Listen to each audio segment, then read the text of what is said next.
Religare é a palavra, religare é a palavra do latim, que deriva a palavra religião. Religião, está aí, ó, religare. Religião deriva dessa palavra, religare. E religare, ela tem o sentido de reconectar. Reconexão. Reconexão por quê? Porque algo foi rompido. Então, a religião, ou as religiões são a tentativa do homem de se conectar com o divino. Amém? Isso que é religião. O que é religião? É a tentativa do homem de conectar-se com o divino. No nosso caso, isso que vivemos aqui é uma religião. Aí tem gente que fala, mas eu não tenho religião, não sou religioso. Se você quer se conectar com Deus, e se você está dentro de alguns dogmas, se você segue alguns padrões, se você se reúne com algumas pessoas nessa tentativa de conexão com Deus, pasme-se, você tem uma religião, porque não tem como ser, não tem outro nome para isso. Não existe outro nome para isso. Isso se chama religião. Aí, eu quero falar então, pensar com vocês algumas coisas acerca dessa conexão e desconexão com o papito, com Deus, com o Pai. E nada melhor do que refletirmos no texto da desconexão. Quando que houve a desconexão? Porque assim, o que a gente tem que pensar? Se a gente precisa conectar, é porque está desconectado. Se eu preciso conectar, é porque está desconectado. Se tivesse conectado, não era necessário conectar. Se não houvesse um rompimento na conexão do homem com Deus, não haveria necessidade alguma de religião. Mas a religião só existe porque a gente precisa se conectar com Deus. Se não houvesse uma desconexão, já era. Irmão, deixa eu falar uma coisa para você. Quando o boleto da internet está atrasado na sua casa, o que acontece? Corta. Fica desesperado, né? Chega nos lugares e fala, passa a senha do Wi-Fi, pelo amor de Deus. Qual é a senha? Acabou o meu 4G, acabou o meu 5G, me passa a senha. E aí, tem gente que pega o ônibus só para pegar o Wi-Fi de alguns ônibus. Estou zoando, né? Mas tem gente que rotia o celular do outro, porque assim, existe essa necessidade de se estar conectado. Agora eu falo assim, será que você tem uma necessidade dentro de você de estar conectado com Deus? De se manter conectado com Deus? Será que você fica desesperado para se conectar com Deus? Olha, eu quero dizer para você uma coisa, o boleto da sua internet com Deus já foi pago, amém? E se você não está conectado é porque você ainda não entendeu algumas coisas. Mas, pensando nisso, eu quero convidar você a abrir comigo em Gênesis capítulo 1, versículo de número 26. Gênesis 1, 26 e 27. Abra sua Bíblia comigo. Gênesis 1, 26 e 27. Querido, vamos falar da desconexão um pouco. Gênesis 1, 26 e 27. O que diz o texto? Diz assim, ó. Então Deus disse, façamos o ser humano, nessa minha tradução, que é a nova tradução na linguagem de hoje, está ali, ser humano. Coloca na Almeida, Isaac, por favor. Vamos ver, filho, o que está ali. Almeida também, façamos. Essa é a Almeida. A NVI está como? Façamos os seres humanos. Façamos os humanos. Façamos os seres humanos. Pode voltar para a tradução que eu estou lendo. Na nossa... Isso. Então disse Deus, façamos o ser humano à nossa imagem. Ele será semelhante a nós. Dominará sobre os peixes do mar, sobre as aves do céu, sobre os animais domésticos, sobre todos os animais selvagens da terra e sobre os animais que rastejam pelo chão. 27. Assim Deus criou os seres humanos, a sua própria imagem. A imagem de Deus os criou, homem e mulher os criou. Amém? Senhor, nos dá sabedoria para meditar na sua palavra, nos dá sabedoria para compreender o seu querer sobre as nossas vidas, ministra as nossas vidas, conduza-nos, direciona-nos, encha-nos com teu Espírito Santo e que a tua vontade seja feita em nosso meio, que o Senhor tenha liberdade de falar aos nossos corações, em nome do Senhor Jesus, amém. Meus queridos, eis aí a criação do homem. Deus disse: façamos o homem à nossa imagem e semelhança. Façamos a humanidade. As traduções mais modernas, as traduções estão já traduzindo assim: façamos a humanidade, conforme a nossa imagem e semelhança. Nós temos que parar para entender algumas coisas. O texto de Gênesis, ele foi escrito em uma língua, a língua dos judeus, o hebraico, correto? Correto? Correto, só para olhar para você que eu... Aí, ele foi escrito em hebraico. Ali, quando está escrito assim, versículo 27, está assim, ó, Deus criou, em vez de estar ali os seres humanos, uma vez, Deus criou o homem, no hebraico está assim, Deus criou o que, Diego? Adão. Deus criou Adão. A palavra é Adão. Daí deriva a palavra Adão. Deus criou Adão, macho e fêmea. Deus criou Adão, homem e mulher. Por que Adão? Porque a palavra hebraica Adão significa humanidade. A palavra hebraica Adão significa homem da terra vermelha. É isso que é o significado, humanidade. Em Gênesis, Deus está criando não um homem chamado Adão. Em Gênesis, Deus está criando a humanidade. Por isso, Ele cria a humanidade, homem e mulher. É isso que Ele está dizendo. Deus, se fosse misturar a tradução com a língua original, estaria assim: e Deus criou Adão, Deus criou Adão a sua própria imagem e semelhança, Deus criou Adão, homem e mulher. Aí você fala: ai meu Deus, Deus é homem e mulher, Deus é hermafrodita, olha aí. É isso que o texto está querendo dizer? Não. Se Deus criou a humanidade semelhante a Ele, quando Ele fala que criou, vai no versículo 26, Zaquinho. No versículo 26, então disse Deus, Deus falou o quê? Vou fazer. Deus disse vou fazer? Deus disse vou fazer? Não, Deus disse façamos. Façamos é coletivo. Façamos está indicando que é algo coletivo. Vamos fazer.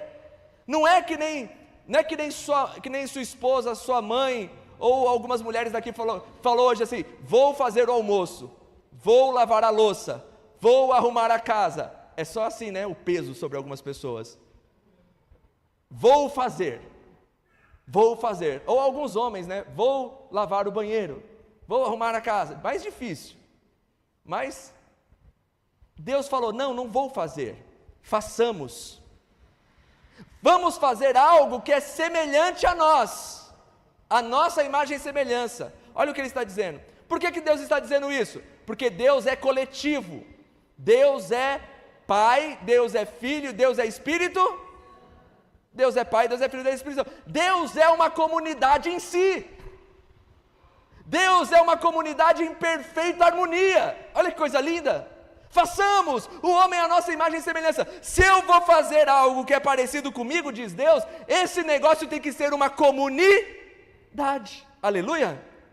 Olha que lindo esse texto. Façamos o homem à nossa imagem e semelhança. Por isso o homem, a semelhança de Deus não é um ser chamado Adão. Por isso a semelhança a Deus é uma comunidade formada por homem e mulher, seres que são diferentes em suas características, mas unidos em um propósito, assim como o Pai, o Filho e o Espírito Santo, cada um na sua personalidade, cada um dentro da sua ação. Por isso façamos Adão quem? A humanidade. E Deus criou, versículo 27, Deus criou os seres humanos à sua própria imagem, criando o quê? Uma comunidade. uma comunidade que se reproduz, uma comunidade que cresce, uma comunidade que produz e transmite, porque o Senhor é criativo, e o Senhor ele faz as coisas acontecerem e gera vida. Deus criou uma comunidade que gera vida, por isso homem e mulher, porque Ele criou uma comunidade que, assim como Ele gera, essa comunidade também gera. Aleluia, você está entendendo o que eu estou falando? Isso é forte. Aí, o que aconteceu? No Éden, irmão, Deus não criou o Adão, simplesmente, não era a intenção, vou criar um homem, o macho, o Adão, não, vou criar a humanidade.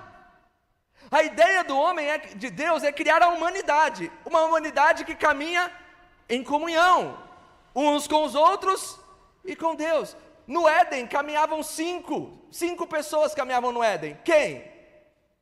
O homem e a mulher, o Espírito Santo, Deus e Jesus. Deus não é coletivo? Façamos! E aí, estavam todos caminhando lindo no jardim, ai que maravilha, o jardim do Éden, ai, olha a florzinha, ai, a fruta, o Adão dando nome para os animais, olha, aquele ali é o ornitorrinco, aquele ali é o orangotango, e assim vai, e a mulher ali, com aquela, todos vivendo em harmonia, que coisa linda, que coisa maravilhosa. E aí, é importante, irmãos, a gente parar e pensar nisso, porque, como eu disse, a palavra Adão significa filho da terra, humanidade. A intenção do coração de Deus não foi criar um homem chamado Adão, repito, foi criar uma comunidade chamada Adão, amém? Que vivia em perfeita harmonia. Só que o que acontece, irmãos? No Éden, não havia meu, no Éden não havia eu, o Éden era nós, o Éden era nosso, o paraíso não é o meu paraíso, o paraíso é o nosso paraíso, até porque o Pai não é meu, o Pai é nosso, aleluia, isso é forte, irmão, porque o paraíso é a coletividade, o paraíso é a comunidade. O plano de Deus é uma comunidade, não um ser único, individualista. Aí aparece quem? A serpente. E a serpente olha para a mulher e fala assim, e aí, qual foi? Por que tu está nessa? Aí o que a serpente propõe para a mulher? A serpente coloca uma proposta para a mulher muito interessante, que é a proposta do deixe de ser um coletivo e viva a individualidade. Ela fala, você. Não, eu não imitei o Lula, eu só, pelo amor de Deus, não estou fazendo, é só a referência do Castelo Rá-Tim-Bum da Celeste, quem lembra da Celeste? Isso, década de 90 gritando aí, você, aí a serpente lá, falando, você, Deus falou que você pode fazer, que você não pode fazer nada, capítulo 3 de Gênesis, não, Deus disse que eu posso fazer tudo, só não posso comer do fruto do conhecimento do bem e do mal. Deus está mentindo, Ele não quer que você seja igual a Ele, olha o que ela está dizendo, ela não quer que você seja igual a Ele. O que ela está plantando aqui? Olha que coisa forte, irmão. O princípio do pecado é a divisão. Deus não quer que você seja igual a Ele, boba. Para de viver conforme Deus está falando, para de viver essa coisa do nós, viva o eu. Passa a tomar as decisões e fazer as suas próprias escolhas. Escolha. Sim, você pode, vai, faz, solta essa louca, vai viver tua vida, você está nova ainda, você tem tanta coisa para viver, não é isso? A proposta da serpente, sempre tirando a gente do coletivo e levando a gente para os desejos individuais, tirando a gente do coletivo e jogando a gente para tomar as nossas próprias decisões, não devo nada para ninguém, a vida é minha, ninguém tem nada a ver com isso, então para de postar para todo mundo ver. Oxi! Não é isso. Para e pensa. Que o grande companheiro do pecado é o individualismo e o empoderamento do eu. Aí, mulher come do fruto, dá para o homem. Os olhos dele se abrem. Capítulo 3 de Gênesis. O que acontece? Primeira reação deles foi o quê? Ai, nós está nu. Hoje, se fosse no década de 2020, que nem a gente está, o homem e a mulher ia estar nu e ia fazer, nudes. Aí ia mandar para o outro. Mas não, eles ficaram com vergonha.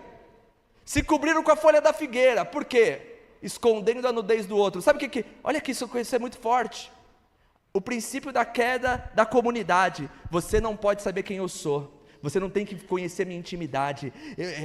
Você não pode me conhecer por inteiro. Eles se conheciam por inteiro e não tinham vergonha, não tinham maldade. Agora eles estão se escondendo um do outro. Olha que coisa forte. E aí vem Deus, caminhando pelo jardim na viração do dia. E tem um versículo que é poderoso. Versículo 3:9. Olha só o 3:9. Então o Senhor chamou o homem e perguntou: aonde você está? O versículo da desconexão. Aquela conexão harmoniosa de Deus e a sua criação, agora se desconecta. E Deus pergunta: aonde você está? E mesmo desconectado, e mesmo sem estar conectado, Deus ainda faz um esforço de falar: cadê você? Eu estou te procurando. Olha que coisa profunda. Cadê você? Aonde você está? Eu estou sentindo a sua ausência. Nós estávamos conectados e há algo agora que não está permitindo mais a gente se conversar. O que aconteceu? Estávamos em harmonia, éramos uma comunidade, era eu, o Espírito Santo, era Jesus, era a mulher e era vocês. Cadê vocês? Olha Deus procurando. Aí o homem está lá, como vocês sabem, está na moita, coitado, se escondendo, fugindo de Deus. O homem está fugindo de Deus. Queridos, a proposta da serpente foi a individualidade. Jesus conta uma parábola em Lucas capítulo de número 15, que você já está cansado de ouvir, eu não vou contar sobre ela de novo. Mas na parábola do filho pródigo, há algo muito interessante, o que acontece?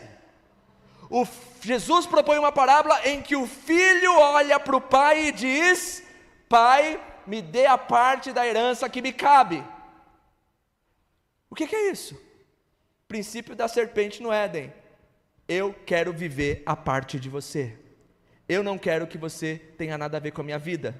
Eu não quero viver debaixo das suas asas. Eu não quero viver debaixo da aba do seu chapéu. Eu não quero que você mais mande em mim. Para mim, as suas ordens não têm valor. Para mim, você morreu. Eu não quero mais saber dos seus princípios. Eu quero viver a minha vida. É isso que é a parábola do filho pródigo. Pai, me dá a parte da herança que me cabe. O que é isso? O individualismo e o desejo de cuidar do próprio nariz. Deixa eu viver a minha vida do jeito que eu quero. Deixa eu tomar as minhas decisões. Se eu não cair, eu não vou aprender. É desse jeito. Olha o princípio do Gênesis lá no Novo Testamento, lá no Lucas 15. Me dá a parte da herança. E sabe o que é o mais doido do pai? Ele dá. Vai. Você quer ir? Vai. Porque o amor não prende. O amor liberta. Não quero que você fique comigo por obrigação. Por isso que na igreja nada é obrigação, é tudo amor. Nem contribuição, nem nada. Você quer ir, a porta está aberta. Jesus fez isso com seus discípulos. Jesus, o sermão está pesado, o sermão está duro, não está legal esse sermão. Tem uma galera indo embora. Vocês querem ir junto? Vai! É o que acontece. Mas se me ama, fique. Fique por amor, é o que Jesus fala. E aí, esse princípio da desconexão ele começa aí entra o pecado. O pecado o Rogério está ali, meu cunhado, ele gosta de mexer com o carro. E você que tem carro, já aconteceu isso talvez com você? Fala aí, irmão Edio. O zinabre na bateria. O pecado é o zinabre na padaria não. Calma, Carlos. O pecado é o zinabre na bateria de conexão com Deus. Quem tem carro sabe, se está com zinabre na bateria, você vai ligar o carro de manhã, ele liga? Não liga. Zinabre é o zinabre. É um negócio que fica nos polos de conexão da bateria e faz com que dê interferência na conexão da rede elétrica do carro ali para conectar. Isso é zinabre. E o pecado, o individualismo, o pecado entra junto com o individualismo. O eu sai do coletivo. E vocês, olha, gente, isso é muito... A partir do momento que eu comecei a ler o Gênesis nessa perspectiva, muita coisa para mim mudou. E você vai perceber, se você ler Gênesis, que até o capítulo de número 4, no final do capítulo de número 3, até o final do capítulo de número 3, quer ver? O versículo de número... A partir do versículo de número... Não, do versículo de número... Isso, 3... A partir do versículo de número 3... É muito... 3:20. Coloca o 3:20, Isaac, por favor. Aí a primeira vez que Deus chama o homem de Adão. Primeira vez na Bíblia. O capítulo 1 e 2, ele vai falando, e o homem, e a mulher, e o homem, e a mulher, e o homem, e a mulher. No Éden era assim, era o homem e a mulher. Mas depois do pecado, o homem já não é mais o homem. Ai! Olha lá ele, hein? O homem agora é o quê? Adão. Ele toma o nome próprio. Agora eu sou Adão. E aí o que o Adão faz? Começa a querer dominar. Porque olha o poder do pecado. O pecado nos causa individualismo e nos quer fazer possuir o outro. Olha quem dá o nome para a mulher? Olha aí. E deu a sua mulher o nome. Quem deu o nome? Foi Adão. Depois do pecado. Aí a partir daí, de Gênesis 3:20, até o final das referências que fala de Adão e Eva, Deus já não vai mais falar o homem ou a mulher. A Bíblia, o narrador da Bíblia já vai dizer Adão e a sua mulher Eva. Porque agora eles assumiram uma identidade individual, que não é mais coletiva. O que você e eu aprendemos aqui? O pecado nos desconectou de Deus, fazendo com que nós quiséssemos caminhar independentes de Deus, como o filho pródigo. Dai-nos a parte da herança que nos cabe. E nos desconectou um do outro. Amém? Esse é o poder do pecado. O pecado nos desconecta de Deus.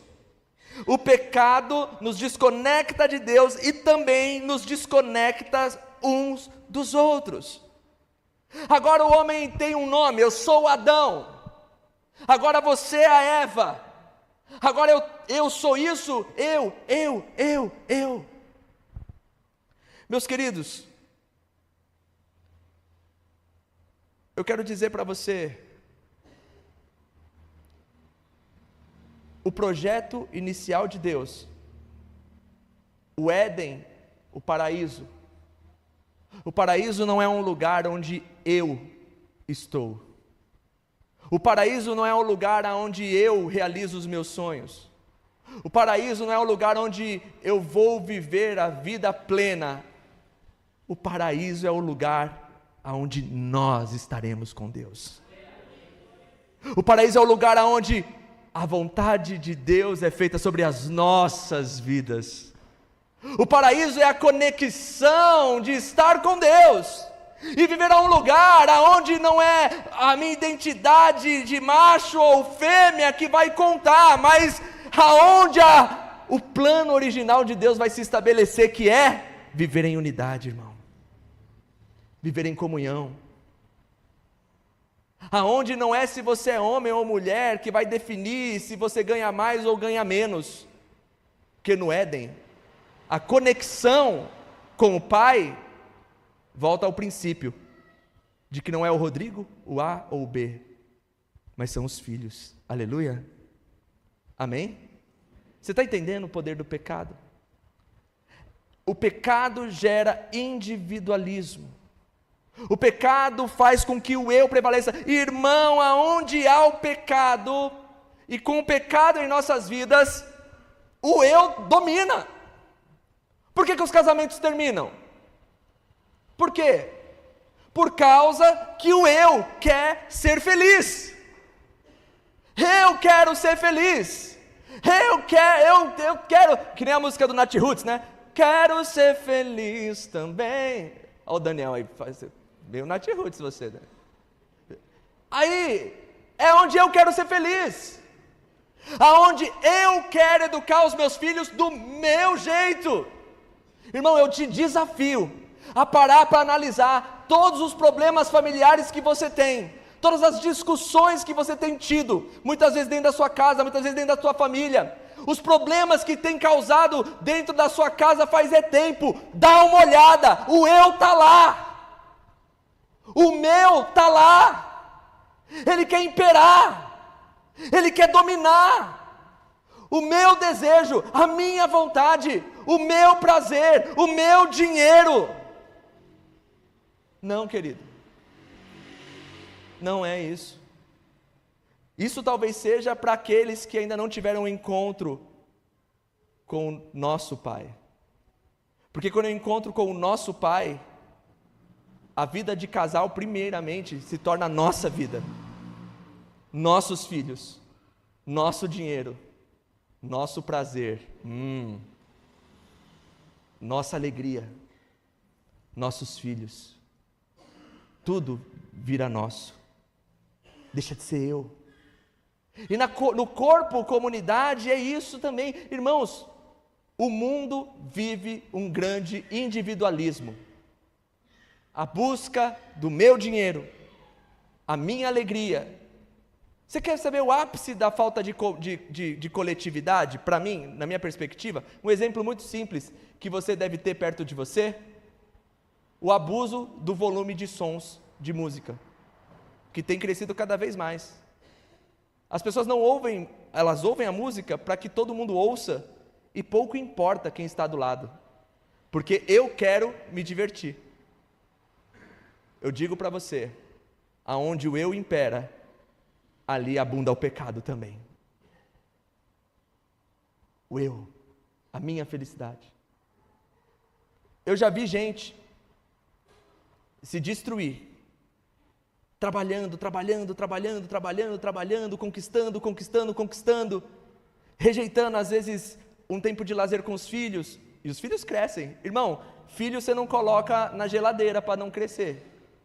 A Márcia às vezes faz massa de pizza, e ela pega a massa de pizza, depois que chega no tamanho que ela quer a massa de pizza, ela coloca na geladeira. Por quê? Porque a massa, eu ia falar, a Márcia para de crescer. Não, se continuar comendo muito pizza, vai crescer. Mas, a massa para de crescer, o efeito do fermento para. Eu tenho uma coisa para dizer para você: os seus filhos, não existe geladeira que vai fazer os seus filhos parar de crescer.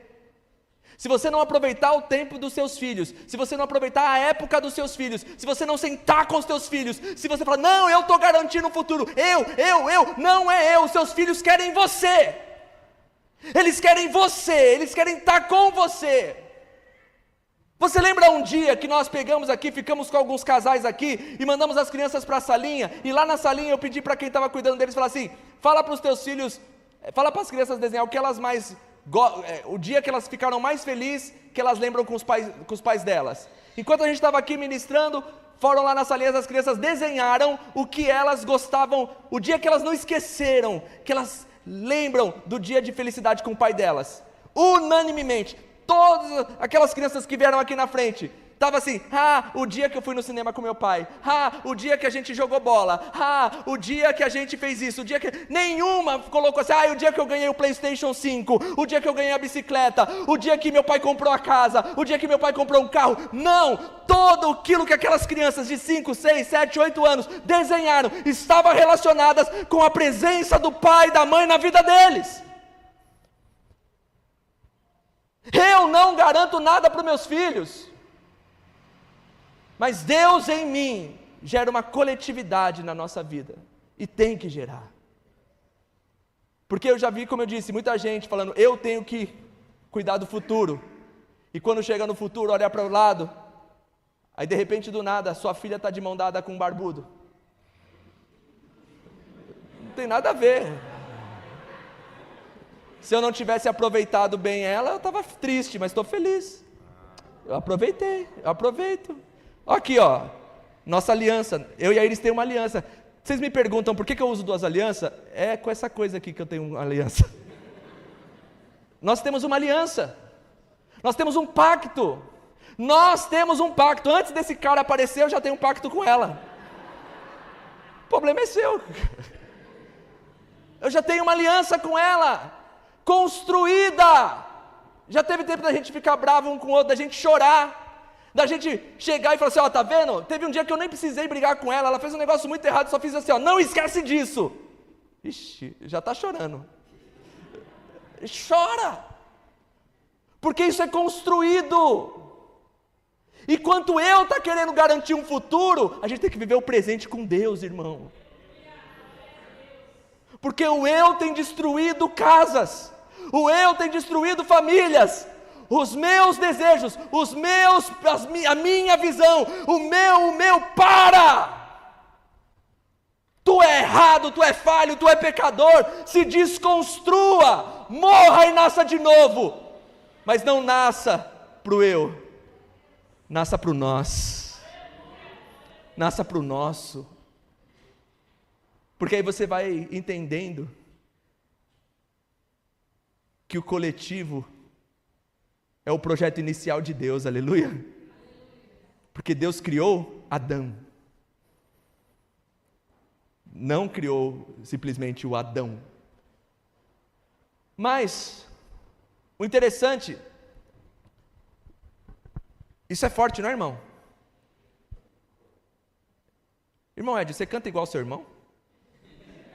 Você veio até de máscara aqui para falar, não, vou dar oportunidade para o irmão Ed. Você canta parecido? Não. Domingo passado, quem estava aqui domingo passado, meu irmão? Meu chapéuzinho de crente, roupinha de crente, voz de crente, foi playback de crente. A igreja ficou impactada. Vou dar oportunidade para o senhor domingo que vem, se prepara. O Rick te acompanha. Vai sair, viu? Irmãos, sabe o que é lindo? O lindo é que a Bíblia é perfeita, irmão. A palavra de Deus é perfeita. Tudo que eu falei aqui hoje, até agora, talvez você já está tendo resposta do porquê você anda tão triste. Porque você anda tão vazio. É por causa do eu. Por causa do distanciamento, da desconexão. A desconexão. Aí, olha o que diz, que interessante, que maravilhoso. Romanos, capítulo de número 5, versículo de número 12. Põe aí, Isaac, Romanos 5, 12. Quando Adão pecou, olha que coisa interessante. Quando Adão pecou, o pecado entrou no mundo, e com ele a morte, que se estendeu a todos porque todos pecaram. Irmão, eu como pastor, eu já ouvi isso várias vezes. Oxi, Adão pecou e eu que pago o pato? Já ouviu isso? Já pensou? O pecado do Adão, Daniel. Aí agora eu vou viver nesse negócio aqui? Por que oxi, se foi ele que pecou? Aí a gente fala, não, porque você é pecador por hereditariedade. O gene do pecado já vem te acompanhando, filhão. Cachorro faz cachorro, macaco faz macaco, peixe faz peixe, pecador só pode fazer pecador. Não tem outra coisa para pecador fazer. Ah, mas eu sou filho de Deus, então você seria Deus. Se você fosse filho de Deus, você seria Deus. Você não seria um ser humano. Amém? Pecador faz pecador.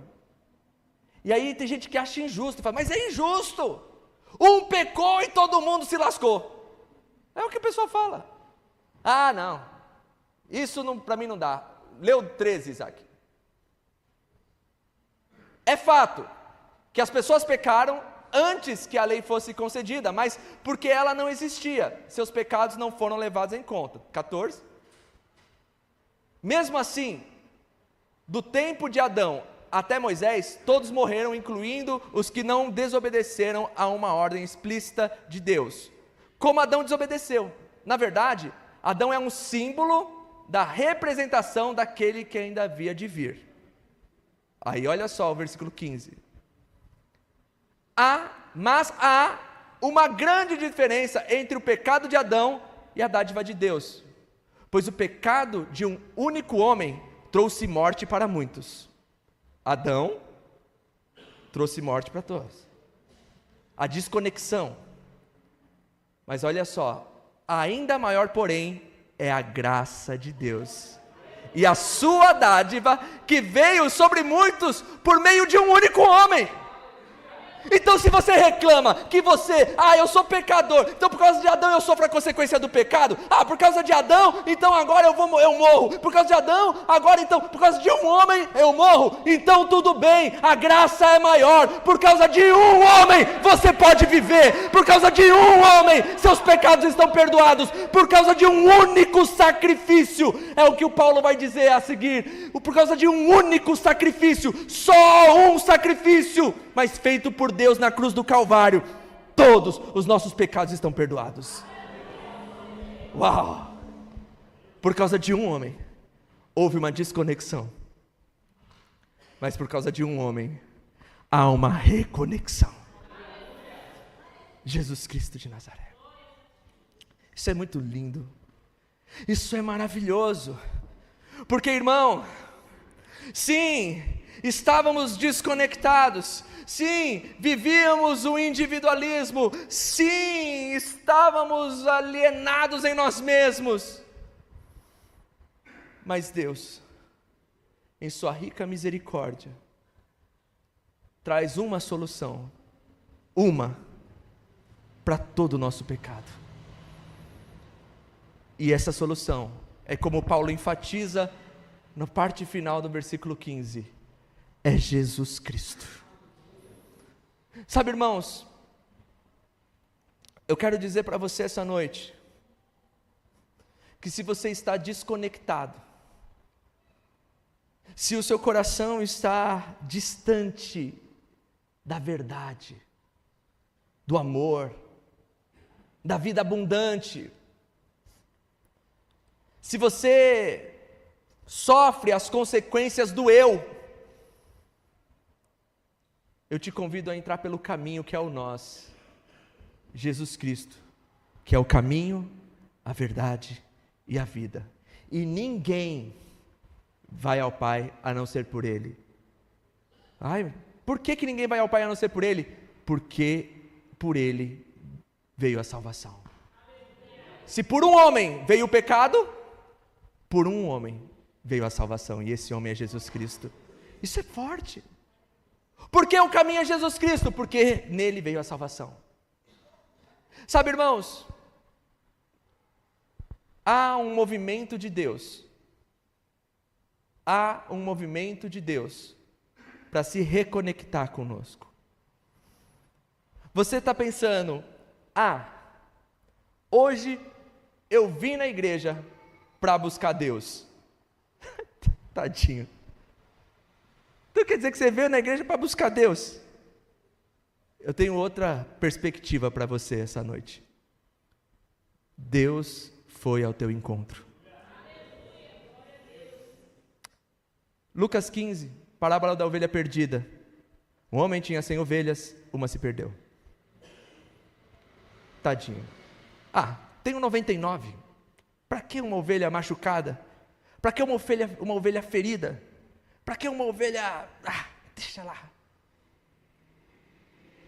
Ele foi atrás da ovelha perdida. Uma mulher tinha 10 moedas, ela perde uma. Ah, mas tem um 9. Vou ficar procurando R$1 por aí. Ela procura aquela moeda. O pai tinha 2 filhos, um mais velho e um mais novo. O mais novo se rebelou. Ai, o mais novo. Na cultura judaica, quem tem honra é o mais velho. O pai podia falar, glórias ao Senhor, glórias ao Eterno que ainda tem o mais velho, porque é ele que vai herdar tudo. O mais novo é o descabeçado. Esses mais novo aí é o bagunceiro mesmo. O mais novo pirou o cabeção e fugiu, mas ainda bem que o mais velho é responsável. Glória a Deus. Não, o pai fica esperando a volta do mais novo. Sabe por que Deus faz isso? Isaac, Gênesis 3:9 de novo, por favor. Sabe por que não foi você que veio? Eu vou buscar Deus hoje, eu vou adorar Deus hoje? Não. Sabe por quê? Porque há uma voz de Deus perambulando por esse grande jardim que é o mundo, gritando: aonde você está? Aonde você está? Cadê você? Eu te quero. Cadê você? Eu estou te esperando. Fala a verdade. Você não veio aqui, você não está aqui essa noite porque você veio procurar Deus. Você veio aqui porque há um vazio de Deus no seu coração e uma voz de Deus que chama você dizendo: é eu a resposta, sou eu o caminho, sou eu a verdade, é só eu e não tem nada mais, é eu que você precisa se conectar comigo.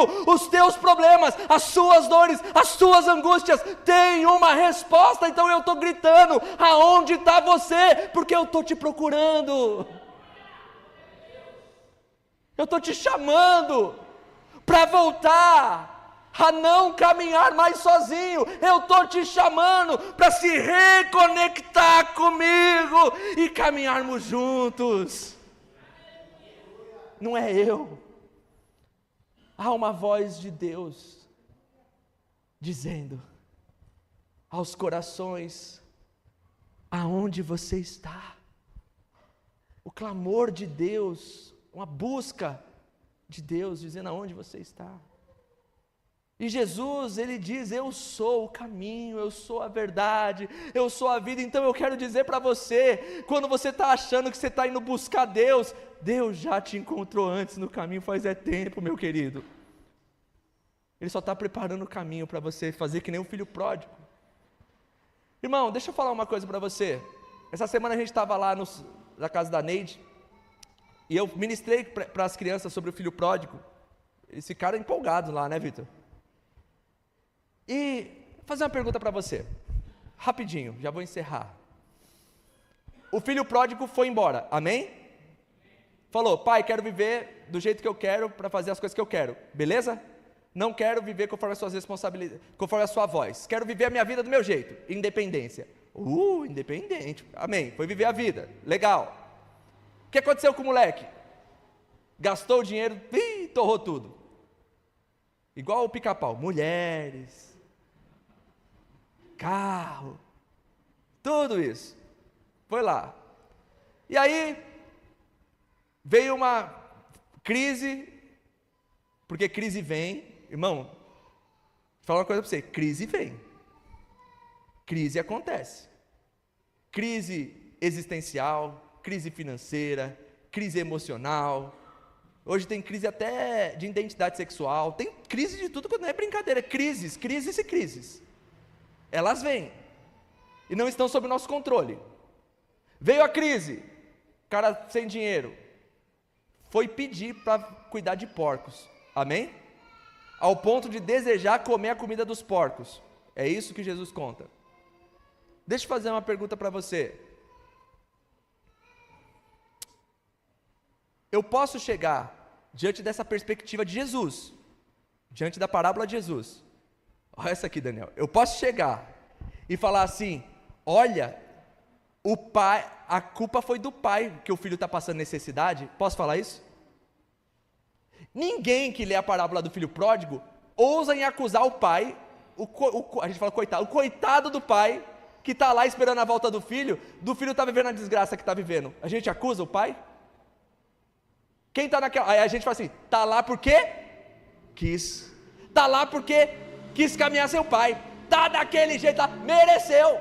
Quis sair da casa do pai. Na casa do pai tinha de tudo. A culpa não é do pai por o filho estar naquela condição. É? Não é. Se o pai tem uma culpa é amar. Amar e dar a liberdade. Mas que culpa horrível. Eu sou culpado do quê? De te amar. Ai, nossa, curtiu essa, Mar? Eu vou falar isso aí mais tarde. Culpado de te amar. Aí, o que acontece?